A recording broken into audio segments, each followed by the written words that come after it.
Le mois d'août et l'été ont été particulièrement fructueux en matière d'information économique et financière.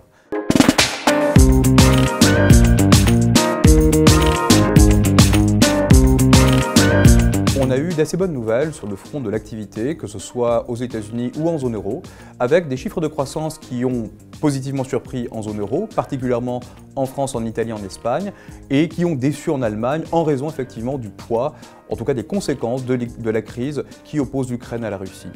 Outre-Atlantique, du côté des États-Unis, on a toujours ce marché du travail extrêmement solide, avec des créations d'emplois qui demeurent très largement au-dessus de leur moyenne historique, et qui laissent entendre effectivement que le cycle économique ne subit que marginalement les vents contraires issus du cycle mondial. La Chine, de son côté, continue finalement d'observer d'importantes difficultés structurelles, notamment du côté du secteur de l'immobilier, mais notons également que le consommateur chinois voit effectivement son épargne augmenter, signe finalement que la confiance de ce dernier est en berne. Revenons désormais sur les conséquences du conflit entre la Russie et l'Ukraine. Clairement, la Russie a affiché sa volonté d'utiliser le gaz comme étant une arme à la fois politique et économique.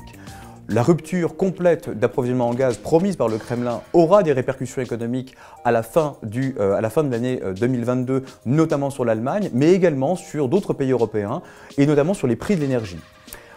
Par conséquent, on estime que le pic d'inflation en Europe est devant nous. On sait pertinemment que même si l'inflation a atteint 9,1% au cours du mois d'août, ce dernier en fait ne constitue pas le pic et que l'inflation, notamment des prix énergétiques, va continuer d'alimenter cette inflation totale.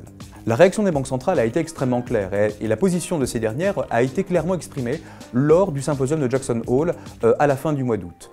Qu'il s'agisse de la Fed ou qu'il s'agisse de la BCE, nous savons que les taux d'intérêt continueront d'être augmentés puisqu'il faut effectivement lutter contre cette inflation, quelle que soit finalement son origine, et que le meilleur moyen finalement de ralentir l'augmentation des prix consiste à ralentir l'activité économique et donc de générer finalement un ralentissement significatif, voire même une récession d'ici l'année 2023.